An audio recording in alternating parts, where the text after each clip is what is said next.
Bonjour tout le monde et bienvenue dans cette nouvelle vidéo consacrée à la version japonaise de Final Fantasy Brave Exvius. On le refait à chaque fois, mais nouveau mois, nouvelle vague d'upgrade pour des personnages, la routine habituelle sur la version Jap de FFBE. Donc, comme d'habitude également, on va passer en revue les personnages qui ont reçu donc de nouvelles capacités, et je dois dire que cette fois-ci, la sélection me plaît particulièrement. Donc, parmi les personnages que j'attendais énormément et qui étaient plutôt logiques de voir débarquer rapidement dans la liste des enchantements, il y a Transtera. Donc ça fait extrêmement plaisir. On a également Wilhelm, ce fameux tank natif 5 étoiles. La bannière de Lunella, donc avec Lunella, la natif 5 étoiles, accompagnée de Blanc. Elena, il y a également Ruggles un peu plus bas, qui était également dans cette bannière. Nous avons aussi de Final Fantasy VI Terra et Kefka qui reçoivent leurs upgrades. Malheureusement pas Setzer, c'est le grand oublié de cette vague-ci, c'est un peu dommage. Et donc vers le bas de la liste nous avons Roselia et Ruggles. Donc Roselia et Ruggles qui reçoivent au passage leur 6ème étoile, mais ça on en parlera dans une prochaine vidéo. Donc commençons par le petit nain barbu, si vous voulez bien. Donc alors, Ruggles, bon, rapidement, sa 6ème étoile, elle apporte pas grand chose au personnage, ça va pas être un perso que l'on va extrêmement jouer. Bon, après ça reste un natif 3 étoiles, donc il faut pas s'attendre à des merveilles de la part d'un personnage aussi commun que ça. Donc qu'est-ce qu'apportent malgré tout ces différentes upgrades? Donc la première concerne un champ qu'il possédait qui remettait un tout petit peu de points de vie et de MP à chaque tour pour l'ensemble de l'équipe pendant qu'il chantait. Alors les upgrades ne concernent que la puissance des points de vie qui fait régénérer à l'ensemble de l'équipe. Et donc au niveau de l'upgrade, c'est comme si il lançait un Kuraja à chaque tour durant 3 tours. Rien de très exceptionnel. Sa deuxième upgrade concerne un sort qui possédait déjà en 5 étoiles, un sort qui fonctionne de manière aléatoire. En fait, il y a 30% de chance de lancer une des deux capacités, 25% de chance d'en lancer une troisième et 15% de chance d'en lancer une dernière. Donc grossièrement c'était des attaques qui faisaient à chaque fois 180% de dégâts physiques, mais des fois c'était juste 180% de dégâts physiques.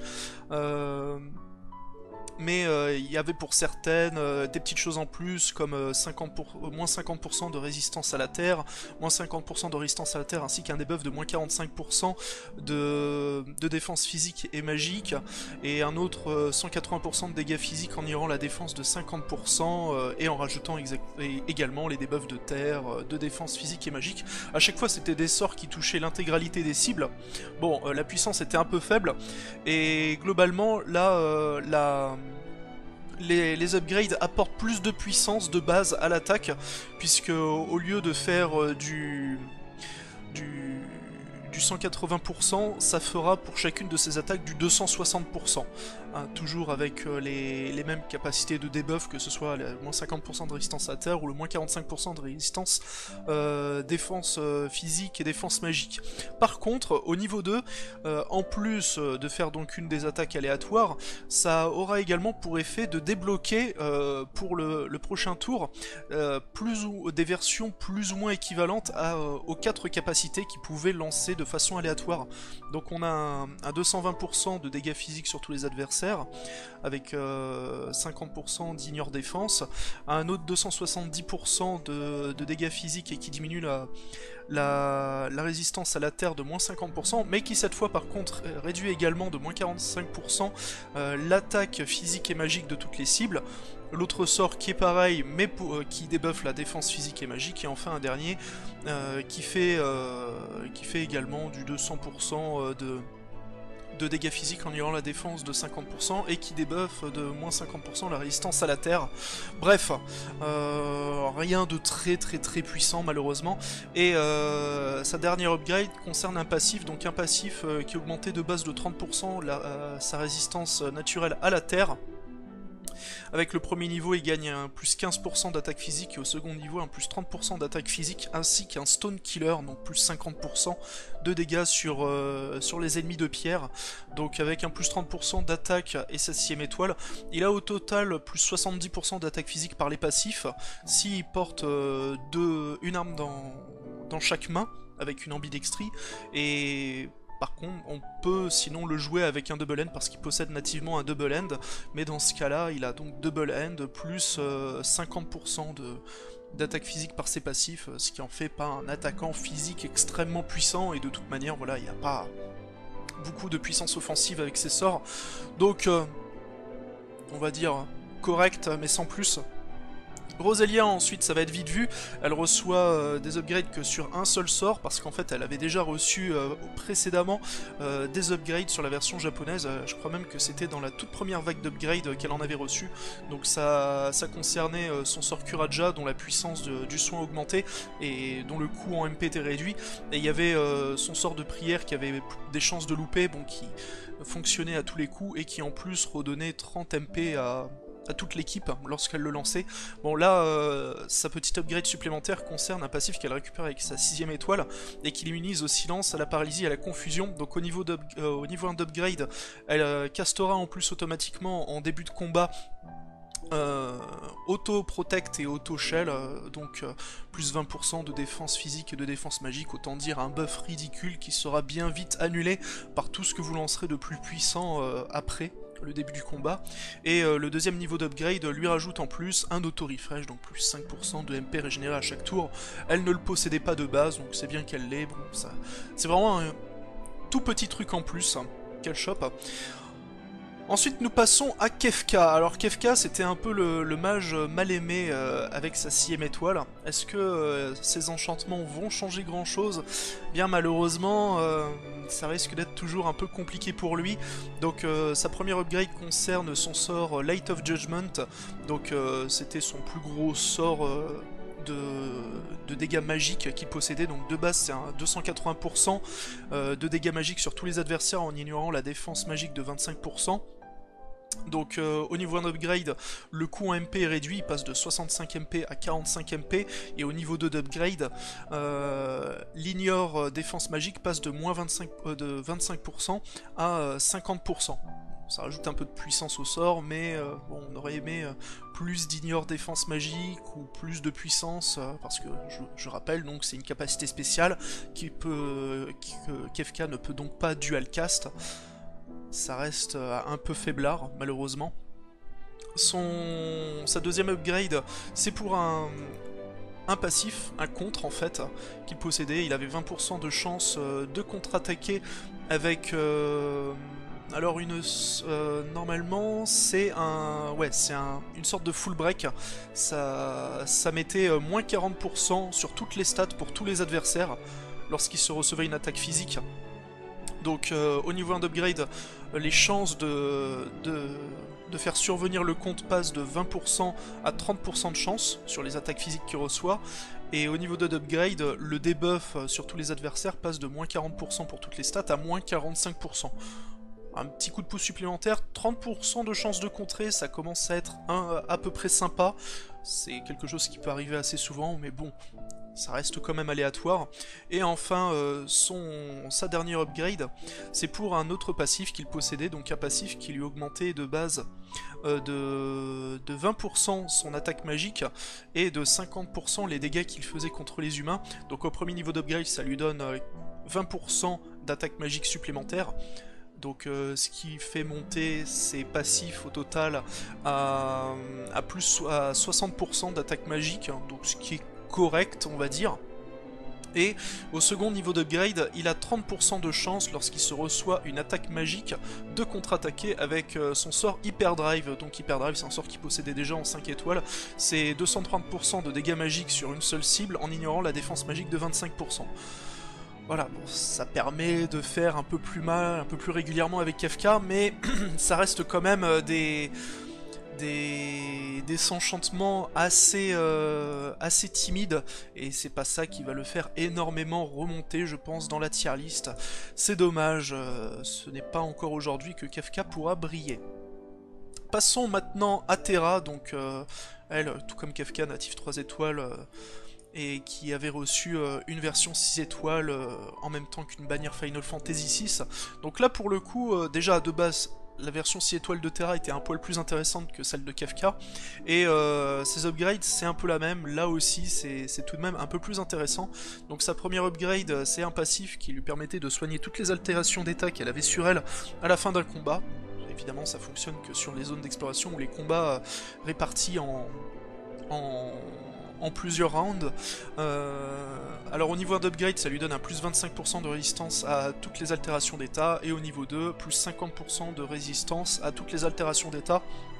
Sachant qu'il existe quelques accessoires qui montent d'un certain pourcentage les résistances face aux altérations d'état, il y a moyen, avec les bons équipements, de lui donner une immunité totale aux altérations d'état, donc c'est sympa mais sans plus, évidemment. Si on lui avait donné carrément un ruban, ça aurait été beaucoup plus fort.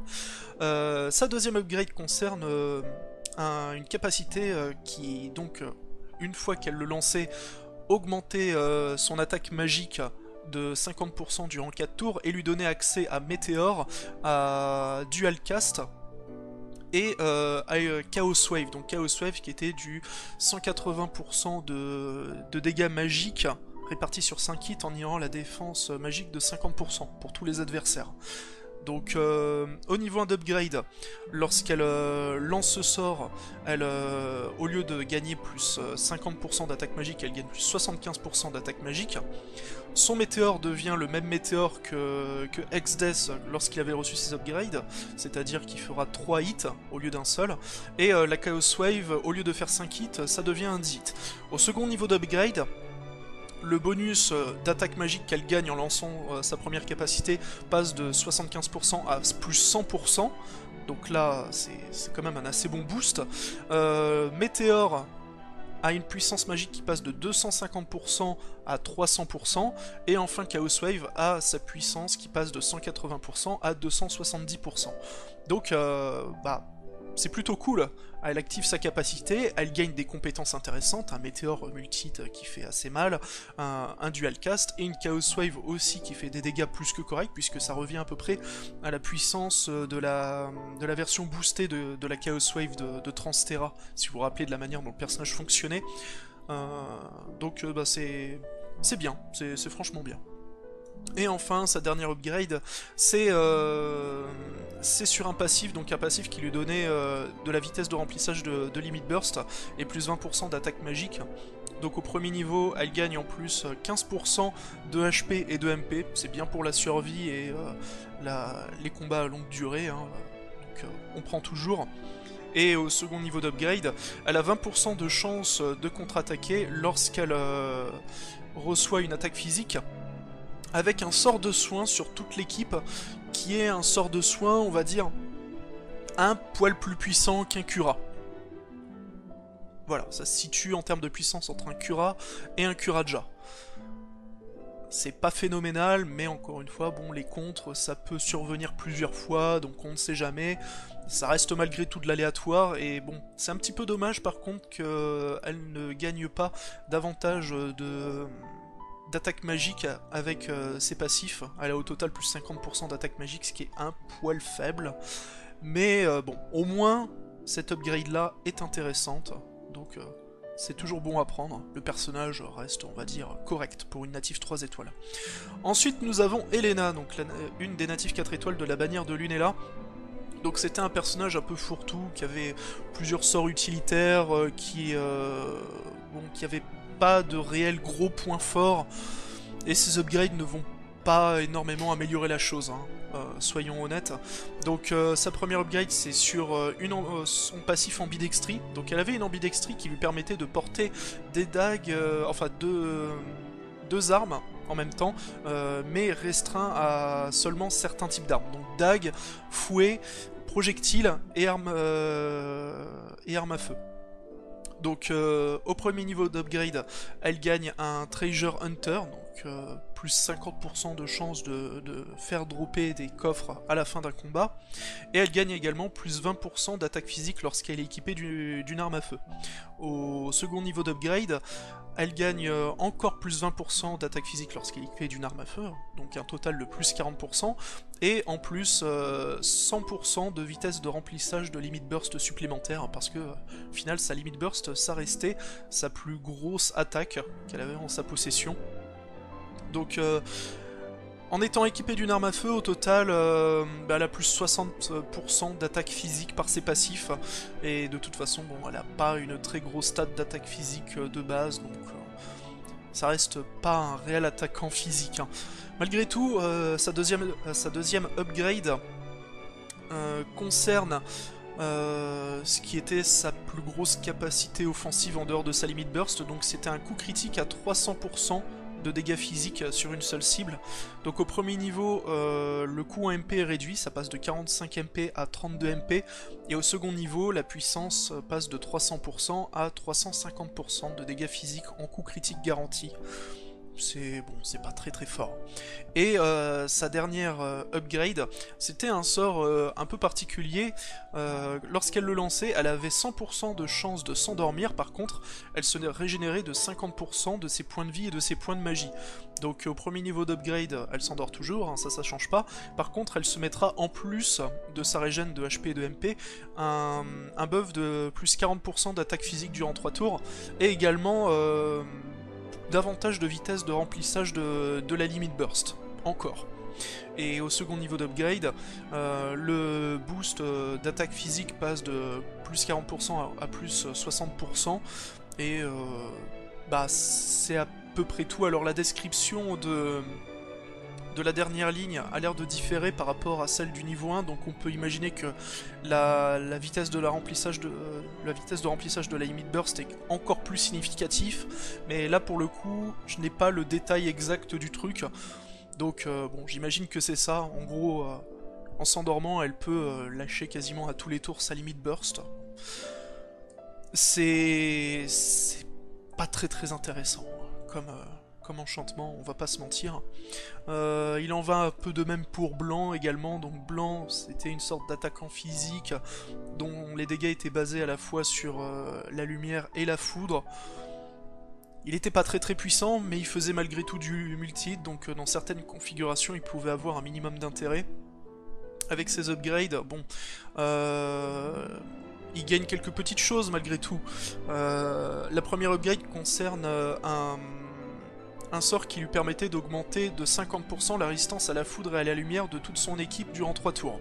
Au premier niveau, le boost de résistance passe de plus 50% à plus 70%, et au second niveau, le coût en MP est légèrement augmenté, le sort coûtant à la base 18 MP, et au niveau de l'upgrade, il en coûte désormais 25, et en plus, ça ajoute durant 3 tours une mitigation de dégâts de 15%. Bon, c'est pas très fort, hein, seulement 15% de mitigation de dégâts. Il y a désormais des personnages qui sont capables de faire bien mieux que lui, mais en plus de sa résistance à la foudre et à la lumière, si on a spécifiquement un adversaire en face de nous qui fait ce type d'élément, bah ça pourrait être quand même un buff intéressant à lancer, pourquoi pas, hein. On n'exclut jamais les situations sur lesquelles on peut tomber. Sa deuxième upgrade, c'est son attaque la plus puissante qu'il avait en sa possession, donc c'était un 270% de dégâts physiques répartis sur 7 hits pour tous les adversaires. Ça faisait des dégâts de foudre et de lumière en même temps, et pendant 3 tours, ça diminuait également de 50% la résistance à la foudre et à la lumière. Donc, au premier niveau, le coût en MP est réduit, il passe de 45 à 36, et au second niveau, la puissance du sort passe de 270% de dégâts physiques à 320% de dégâts physiques. Par contre, la puissance du debuff, le nombre de hits, tout ça, ça ne change pas. Donc, un petit boost très timide, qui le laisse encore très loin des meilleurs attaquants physiques. De toute façon, il n'avait pas de très bonnes stats d'attaque physique, mais d'ailleurs justement sa dernière upgrade concerne un passif, donc un passif qui lui augmentait de base de 50% la résistance à la foudre et à la lumière, Donc au premier niveau, ça lui donne en plus un 30% d'attaque physique lorsqu'il est équipé d'une épée, et au niveau 2, ça lui donne 10% de chance de contre-attaquer avec, eh bien, alors je sais pas exactement quoi, là non plus je n'ai pas le détail. Le nom de la capacité a l'air de ressembler à son sort qui lui permet de booster de 50% la résistance à la foudre et à la lumière de toute l'équipe, mais je sais pas si c'est exactement ça l'effet du truc ou si c'est une autre capacité qui n'a rien à voir. Toujours est-il que, bon, 10% de chance que le contre survienne, c'est très très léger, et bon, 30% d'attaque physique supplémentaire lorsqu'il est équipé d'une épée, ça vient se rajouter aux 30% qu'il possédait déjà nativement, plus 60% d'attaque physique, ça reste très léger, donc pour un rôle d'attaquant physique, c'est toujours pas une très très bonne pioche, blanc malheureusement. On va maintenant attaquer le gros du truc avec les natifs 5 étoiles, et là, contrairement aux précédents personnages qui pouvaient être un peu décevants, là on est loin d'être déçu. Lunella était de base un personnage assez intéressant, mais qui avait quand même quelques petites faiblesses. C'était une attaquante magique qui faisait énormément de multi-hits, mais qui par contre devait impérativement avoir sa propre récompense de confiance pour être efficace en termes de stats, puisqu'elle avait un passif qui augmentait de 50% son attaque et sa défense magique, voilà, si elle était équipée d'un arc. Et le seul arc proposant des stats d'attaque et de défense magique plutôt intéressantes, bah, c'était sa propre récompense de confiance. Mais en tout cas, là, avec ces upgrades, le personnage devient absolument divin, je trouve. Alors, sa première upgrade concerne son sort le plus puissant. Donc c'était 400% de dégâts magiques de vent et de lumière sur tous les adversaires et répartis sur 20 hits. Ce qui était de base déjà beaucoup. Mais comme c'était une capacité spéciale, on pouvait pas la lancer 2 fois par tour. Qu'à cela ne tienne, avec ces enchantements, au niveau 1, la puissance du sort passe de 400% à 550%, et au niveau 2, la puissance passe de 550% à 720%, donc c'est déjà très bon, mais en plus, le nombre de hits passe de 20 à 30. 720% de dégâts magiques répartis sur 30 hits, qui font des dégâts de lumière et de vent sur tous les adversaires. C'est très très très fort. Mais ce n'est pas tout. Ce n'est pas tout. Une autre chose bien violente qu'elle récupère, c'est des upgrades sur un champ qu'elle possédait, donc un champ qui lui permettait durant 3 tours de donner une régène de vie et de magie à toute l'équipe, et qui était d'une puissance équivalente au Heroes Rhyme de Ramza, en tout cas pour la régène de vie et de magie. Le truc c'est que ça ne boostait pas les stats. Mais maintenant, avec ces upgrades, au premier niveau, ça booste de 40% toutes les stats de l'équipe durant 3 tours, et au second niveau d'upgrade, ça booste les stats de 90% durant 3 tours. Donc on a un quasi équivalent à Heroes Rhyme. Sauf qu'au lieu d'avoir 100% de stats pour toutes les stats, c'est 90%. Juste 10 petits pourcents de moins que Ramza, sauf qu'elle, voilà, elle a en plus des capacités offensives extrêmement intéressantes. Elle n'est pas limitée qu'à faire un champ. Donc, eh bien, ça lui donne d'autant plus de versatilité au personnage. Non seulement elle pourra faire mal, mais si on en a besoin, elle peut également buffer de manière très convaincante l'équipe. Et ce n'est pas terminé, hein. Ce n'est pas terminé. Son upgrade suivante, c'est un passif, donc un passif qui l'immunisait de base au silence, à la paralysie et à la pétrification. Au niveau 1, ça lui rajoute un 30% de résistance à la foudre. Et au niveau 2, ça augmente de 20% ses points de vie, et ça lui donne un Demon Killer Plus, donc 75% de dégâts supplémentaires contre les démons. Ça se prend. Sur certains adversaires, le personnage sera encore plus puissant. Et enfin, sa dernière upgrade concerne encore un autre passif, donc je disais que elle avait donc plus 50% d'attaque et de défense magique lorsqu'elle est équipée d'un arc. Et bien au premier niveau d'upgrade, elle gagne en plus 80% de défense magique et 30% de défense physique si elle est équipée d'une harpe. Et au second niveau d'upgrade, Le bonus de stat lorsqu'elle est équipée d'un arc passe de plus 50% à plus 150%. C'est un boost absolument phénoménal. Alors après, il faut contrebalancer ça, enfin il y a quand même une raison. C'est que un arc, eh bien il est obligé d'être porté dans les deux mains à la fois. Donc face aux autres attaquants magiques qui peuvent être joués en ambidextrie en portant deux bâtons en même temps, elle ne peut porter qu'une seule arme, donc elle a moins de boost de stats par les équipements. Mais voilà, là c'est contrebalancé par un énorme boost sur ses passifs qui la mettent complètement au niveau des plus gros attaquants magiques, même largement au-dessus d'une bonne partie. Et ce qui est génial surtout, c'est que en plus de pouvoir être buildé pour faire une attaquante magique très convaincante avec un arc, eh bien on peut, si besoin, l'équiper avec une harpe pour en faire un pur personnage de support, beaucoup plus solide défensivement, pouvant produire davantage de régénération de vie et de magie avec son chant. Donc c'est génial, suivant l'équipe que vous avez, Lunella est désormais modulable entre attaquante magique et support. Le personnage est super bon, comme ça. Il y a la plupart du temps des upgrades qui sont juste des petits coups de boost qui améliorent les points forts des personnages ou atténuent un peu leurs points faibles, mais ne changent pas fondamentalement leur façon d'être jouée. Mais il y a certains personnages, quelques rares, pour qui les enchantements ont vraiment été ultra bénéfiques. Hein. Il y a notamment Dark Knight Cecil ou bien encore Randy qui ont eu des boosts phénoménaux. Et Lunella, je trouve qu'elle entre également dans cette catégorie. Là, le personnage est vraiment transformé. Et c'est, je pense, une très grosse top tier hein, avec ça. Donc si vous l'avez en stock, soyez ravis par ces enchantements. Et on passe maintenant à Wilhelm, donc ce tank natif 5 étoiles, moustachu en plus, je l'affectionne particulièrement. Donc lui, son concept, c'était vraiment la forteresse imprenable.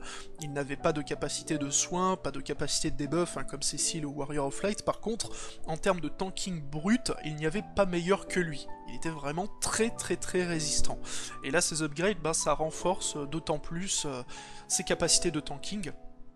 Donc, avec son premier enchantement, on a un boost sur un buff qu'il pouvait lancer pour toute son équipe, donc qui était plus 45% de défense physique et magique durant 5 tours.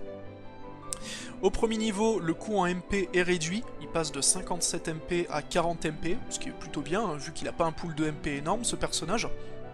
Et au second niveau d'upgrade, le boost de stats passe de plus 45% à plus 70%. De défense physique et magique pour toute l'équipe durant 5 tours. Un boost comme ça, durant 5 tours, c'est pas mal. J'aurais bien aimé encore un peu plus, hein, mais bon, j'imagine que c'est de la gourmandise. Mais plus 70% de défense physique et magique durant 5 tours, ça va. Franchement, ça va. C'est cool. Sa deuxième upgrade concerne son provoque qu'il possédait nativement, donc c'était un provoque qui lui permettait d'attirer les attaques adverses sur lui à 100% durant 3 tours, et en même temps ça lui appliquait une mitigation de dégâts de 30% durant 3 tours également. Donc c'est simple, au premier niveau d'upgrade la mitigation de dégâts passe de 30% à 35%, et au second niveau d'upgrade elle passe de 35% à 40%, tout en diminuant légèrement le coût en MP du sort. Il était de base à 32 MP, là au second niveau d'upgrade il passe à 24 MP. Donc c'est le meilleur provoque du jeu, hein, durant 3 tours, attirer l'aggro sur lui à 100%, mitige les dégâts de 40%, ça coûte un peu moins cher, c'est nickel. Le boost n'est pas extrêmement élevé, mais c'était déjà une très bonne capacité de base, il n'y avait pas besoin de rajouter beaucoup plus, donc ça reste bien comme ça. Sa troisième upgrade, c'est sur un de ses passifs, donc un passif qui lui augmentait de base sa défense physique de 25% s'il était équipé d'un bouclier lourd, et de 25% encore sa défense physique s'il était équipé d'une armure lourde. Donc au premier niveau, le passif concerne, en plus de la défense physique, la défense magique. Donc avec les bons équipements, il a un boost de 50% de défense magique. Donc ça c'est cool parce qu'il en avait pas trop en fait de la défense magique nativement. Et au second niveau d'upgrade, il gagne un 30% de points de vie. Il avait déjà un excellent pool de points de vie, donc là c'est encore mieux. Et les boosts de stats passent de plus 25% à plus 40%. Donc s'il est équipé d'un bouclier lourd et d'une armure lourde, il a, par ce passif, plus 80% de défense physique et de défense magique, ce qui vient s'ajouter au passif qu'il possédait de base. Donc au total, il a plus 110% de défense physique et plus 100% de défense magique. C'est des stats extrêmement énervées, hein. Forteresse imprenable, hein, je vous avais dit, hein. Ça l'est encore plus maintenant. Et enfin, sa dernière upgrade, c'est sur une attaque physique, donc qui était toute bête, hein. De base c'était du 180% de dégâts physiques sur une seule cible, donc au premier niveau la puissance du sort passe de 180% à 230%, bon, on s'en fiche un petit peu, hein, parce que de toute façon c'est un tank, il n'est pas là pour faire des dégâts, mais par contre au second niveau d'upgrade c'est un peu plus intéressant, il drainera en même temps que son attaque des HP et des MP d'une cible. Et ça c'est bien parce que le personnage ne possède pas d'auto-refresh. Donc comme il a un pool de MP assez réduit, ben ça permet voilà de gérer un peu mieux les combats longs. Donc c'est plutôt cool, et puis bon bah il récupère des HP aussi au passage, hein, donc ça aussi c'est bien pour un tank. Donc là, ce sont des ups pas forcément extrêmement puissants, mais juste des coups de pouce qui renforcent d'autant plus les points forts de Wilhelm, et qui en font, sans aucun débat possible, le tank brut le plus puissant du jeu. C'était déjà plus ou moins le cas, là ça l'est encore plus, donc tout va très bien pour Wilhelm. Et enfin, les upgrades de Transtera. Donc Transtera, si vous êtes sur la version globale, vous avez eu ce personnage il n'y a pas très longtemps. C'est une très bonne attaquante magique, mais qui commençait à être un petit peu dépassée parce qu'il sortait actuellement sur la version japonaise. Donc, eh bien, là, comme Lunella, elle aussi gagne d'excellentes upgrades. Peut-être pas aussi violentes que Lunella, mais quand même très bonnes. Donc, la première upgrade concerne un passif qui lui donnait de base plus 30% d'attaque et de défense magique, ainsi qu'une immunité au silence. Au premier niveau, elle gagne un plus 20% de points de vie.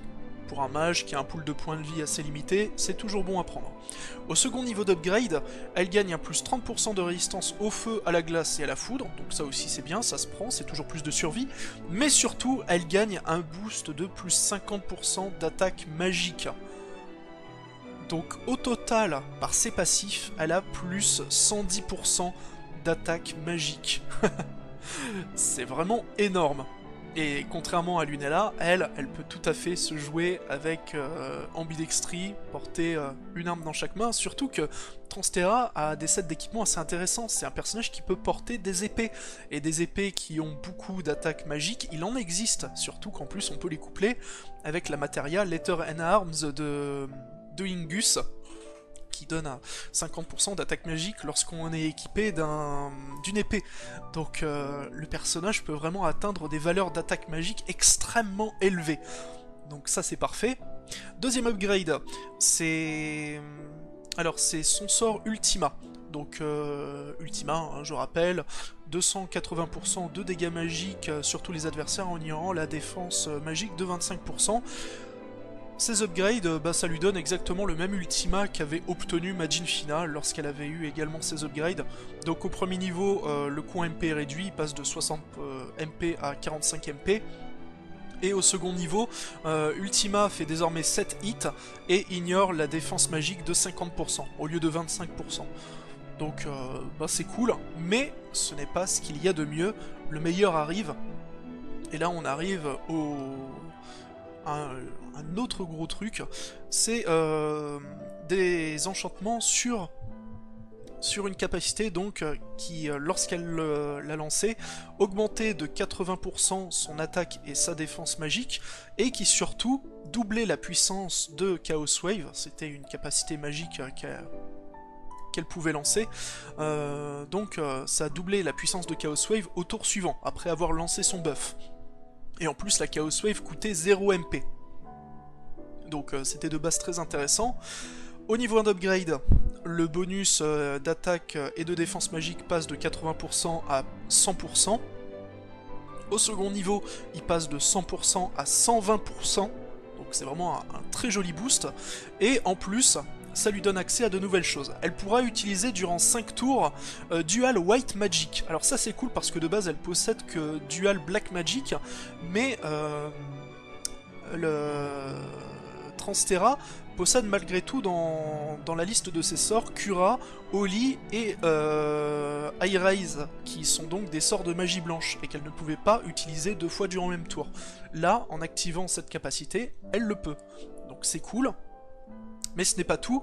En plus, durant 5 tours, elle aura la capacité d'utiliser 2 fois durant le même tour sa Chaos Wave, mais également apparemment une nouvelle version de Chaos Wave. Alors je sais pas exactement, encore une fois, je n'ai pas le détail, je sais pas si sa capacité débloque une nouvelle version de Chaos Wave encore plus puissante, ou si c'est juste sa Chaos Wave boostée normale, mais en tout cas voilà, double Chaos Wave, donc son attaque la plus puissante, comme si c'était une magie, c'est juste parfait, et en plus sa dernière upgrade concerne justement Chaos Wave. Donc Chaos Wave, de base, ça fait 180% de dégâts magiques répartis sur 5 hits, 180% de dégâts magiques répartis sur 5 hits, en ayant la défense magique de 50%. Et lorsqu'on activait cette compétence, au tour suivant, lorsqu'on lançait Chaos Wave, au lieu de faire 180% de dégâts magiques répartis sur 5 hits, ça faisait 360% de dégâts magiques répartis sur 10 hits, toujours en ayant la défense magique de 50%. Donc, au niveau d'upgrade, la Chaos Wave, la version de base passe de 180% de dégâts magiques à 210%, et sa version boostée passe de 360% à 420%. Donc ça déjà c'est très bien, mais au second niveau, et là c'est encore plus cool, c'est que la version boostée de la Chaos Wave peut être utilisée plusieurs fois d'affilée. Parce que, de base, lorsqu'on lançait cette capacité-là, on avait la version boostée de Chaos Wave, mais seulement durant un tour. Après, on revenait à la version de base. En fait, il fallait faire un tour le buff, un tour Chaos Wave, un tour le buff, un tour Chaos Wave, etc. pour avoir la version à chaque fois la plus puissante sur 10 hits. Mais là, la Chaos Wave boostée reste utilisable.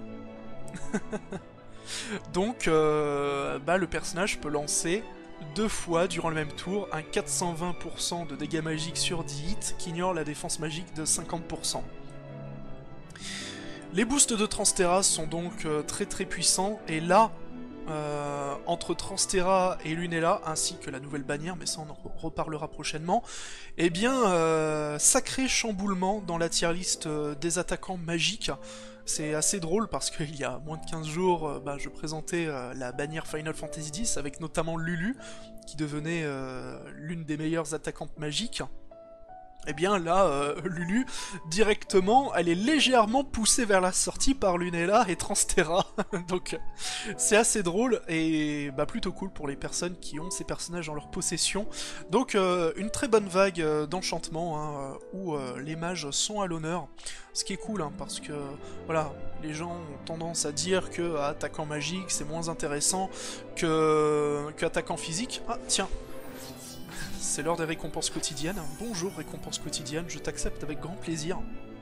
Mais donc oui voilà, avec ce genre de boost, ça renforce d'autant plus les mages et ça les rend, je pense, aujourd'hui quasi aussi intéressants que les attaquants physiques. Vraiment, les deux se valent à mes yeux.